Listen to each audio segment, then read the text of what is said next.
loger fait partie des besoins fondamentaux là, de la pyramide de Maslow. Fait que, c'est important. Je trouve ça assez effroyable qu'il y ait des gens qui essaient de s'enrichir en profitant de gens qui ont rien. Qui ont rien, c'est ça, ouais. Qui commencent dans la vie aussi, là, parce qu'il y a d'autres jeunes que c'est pas qu'ils ont pas de revenus, qu'ils ont pas de job, c'est qu'il faut commencer en quelque part.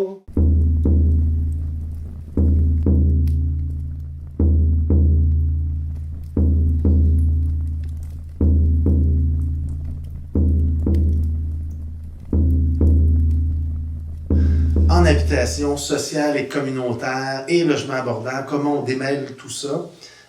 Commençons d'abord par démêler le logement social de logement abordable.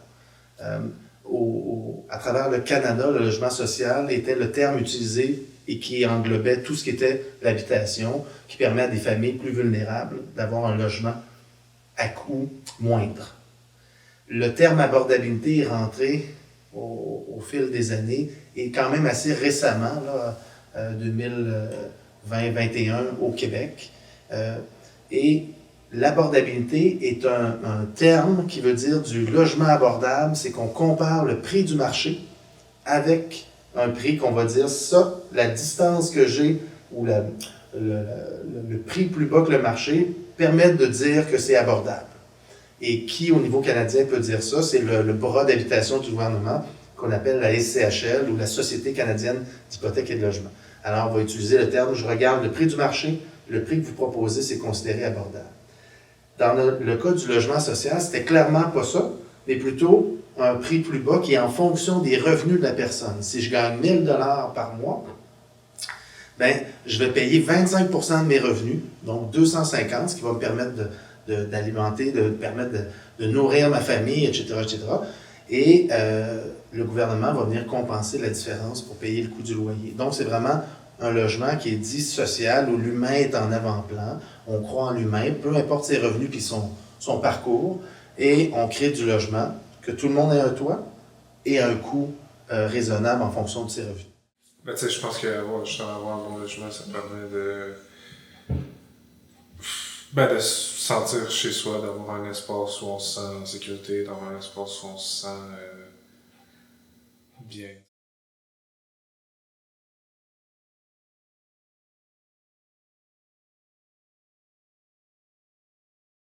Ben, en 1994, quand le gouvernement fédéral a décidé de se désengager de la construction de nouvelles unités de logement social, ça a mis fin au programme HLM. Donc, on sait que les HLM répondent majoritairement aux gens les plus démunis des démunis. Et là, toute cette catégorie-là de gens qui ont déjà une sorte de revenu excessivement basse avaient plus accès, parce qu'ils n'ont pas accès aux coopératives, parce que vous savez qu'aux coopératives, ça prend des gens qui vont s'impliquer. C'est un très bon modèle, mais ça ne répond pas à leurs besoins. Donc, ça mettait fin à ce programme-là.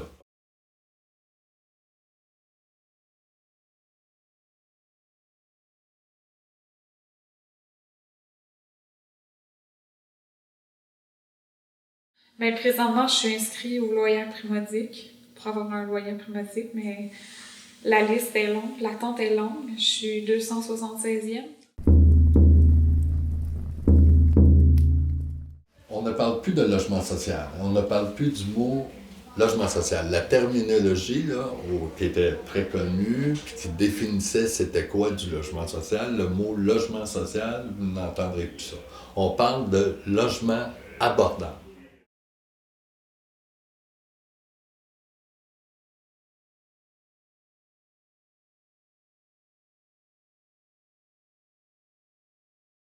Au départ du tremplin, oui, j'ai peur des coûts des loyers, vraiment, ça devient très abusé.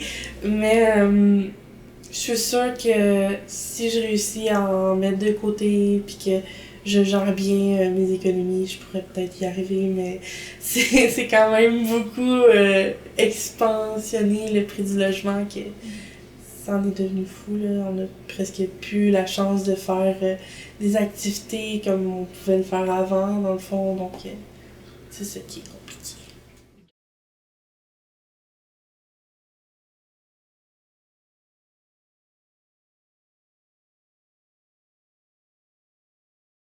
D'abord, c'est quoi le programme Accès Logis? le programme Accès Logis, c'est le programme au Québec qui a été mis sur pied. On est à la fin des années 90. Il y a beaucoup de besoins en habitation. On sent qu'il y a une crise qui se pointe. Il va y avoir de plus en plus de difficultés pour les familles, les personnes seules à trouver un logement adéquat et à prix raisonnable. Donc, qu'est-ce qu'on fait? On met un nouveau programme, fin des années 90, qu'on va appeler Accès Logis. Ça couvre la province. Il y a toute une mécanique pour y arriver. Le gouvernement donne une part, demande au milieu d'y contribuer, et la balance est en hypothèque sur une trentaine, voire 35 ans. Après ça, c'est qui gère les logements une fois qu'ils sont construits? Est-ce que c'est mieux si c'est du privé ou est-ce que c'est mieux si c'est coop ou OBNL? Évidemment que dans mon livre à moi, c'est mieux si c'est coop ou OBNL. Pourquoi? Parce que le privé, la raison pour laquelle il gère du logement, ben c'est pour faire de l'argent. Le stade construction, c'est le privé. Je rêve quand même peut-être un jour que les OBNL et coop s'intéressent à ce stade-là, mais bon, ça c'est à plus long terme. Et ensuite, le stade gestion, pour moi, c'est beaucoup mieux si c'est pas dans une logique de profit ou pas entièrement une logique de profit.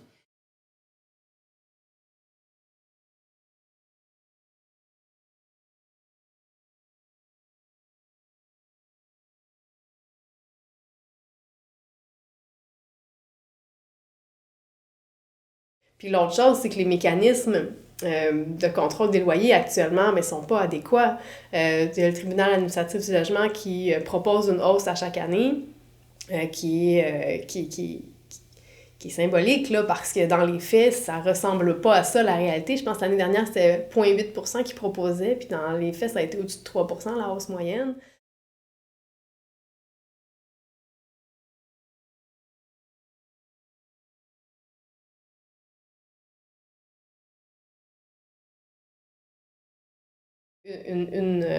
Un des volets là, de la surchauffe immobilière en ce moment dans le logement, c'est ces loyers-là. Puis juste à Sherbrooke, là, il s'en est construit plus de 5000 dans les 5 dernières années. Des nouveaux logements qui sont complètement déréglementés au niveau des hausses. Fait que c'est sûr que ça vient hausser, ça vient tirer vers le haut le coût des loyers parce que ces propriétaires-là, d'une année à l'autre, ils peuvent augmenter ça de 200-300 $ par année s'ils veulent. Personne ne va les en empêcher.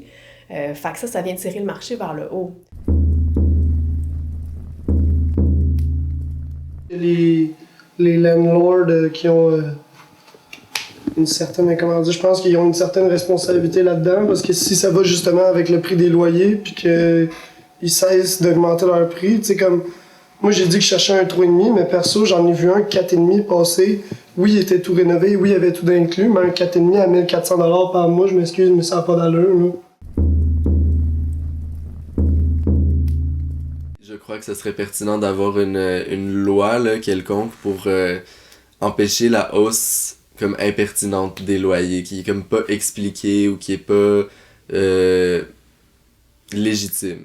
Avoir un loyer primodique, oui, ça m'aide autant côté santé mentale que santé physique. Justement, vu que je paye pas cher de loyer, l'argent que j'économise, je peux le mettre soit sur des traitements pour de la massothérapie, soit voir un thérapeute, un chiro. Fait que c'est comme ça me permet de pouvoir mettre l'argent dans le fond ailleurs, ce qui fait que je peux plus prendre soin de ma santé. Chose que je pourrais moins faire si j'avais un loyer plein prix.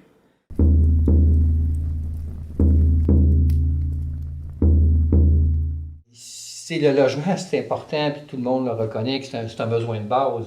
Mais tu sais, si tu es isolé dans ton logement, puis tu spins, là, puis on parle de problème de santé mentale, puis que tu te mets à parler au mur, puis à paranoïer, t'as beau avoir un logement, c'est pas le logement si tu vis dans la solitude constamment, c'est pas aidant. Donc oui, le logement, mais un logement qui est inséré, qui est inclusif en société.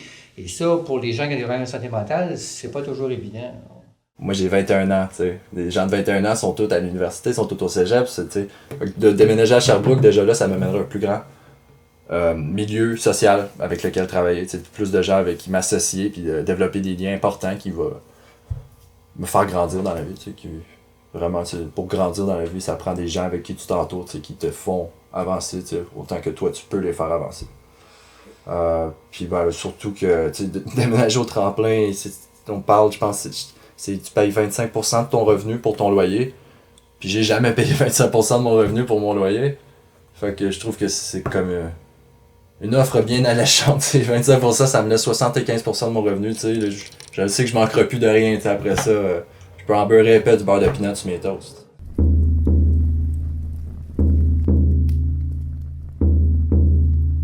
Les solutions que l'Association des locataires de Sherbrooke propose et sont appuyées par plusieurs regroupements en région, entre autres ici.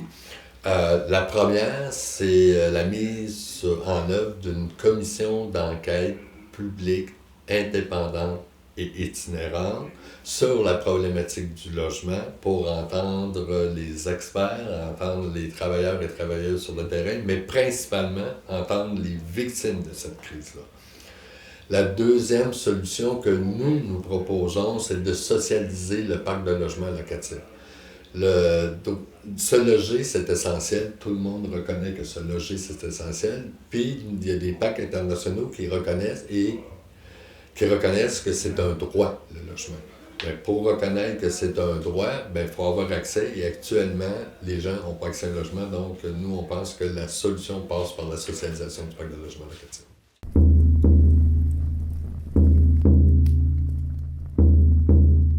Un de mes objectifs, quand je vais aller au tremplin, je vais sûrement retourner à l'école. Fait qu'il y a le centre Saint-Michel qui est presque à côté, là, vraiment. C'est comme t'es sur la King, puis là, on est sur la Wellington, tu sais. Fait que c'est comme une petite marche de 5 minutes, t'es rendu, tu sais. Fait que déjà, retourner prendre des cours magistraux au centre d'éducation aux adultes Saint-Michel, ça pourrait être un gros bénéfice pour moi, tu sais, juste pour solidifier ma personne, tu sais, être plus confiant, tu sais, au moins j'ai mon éducation est faite, puis après ça je peux aller au cégep, je peux faire un DEP, tu sais.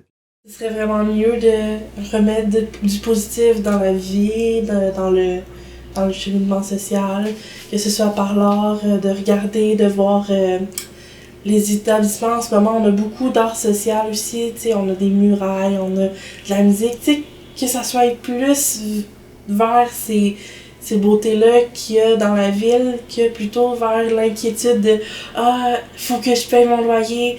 Ah, j'ai pas les moyens. Ah, qu'est-ce que je vais faire plus tard? » C'est vraiment dans ce minding-là que c'est vraiment compliqué pour l'être humain de revoir le positif et revoir le beau de tout ce qui se passe autour de nous, dans le fond.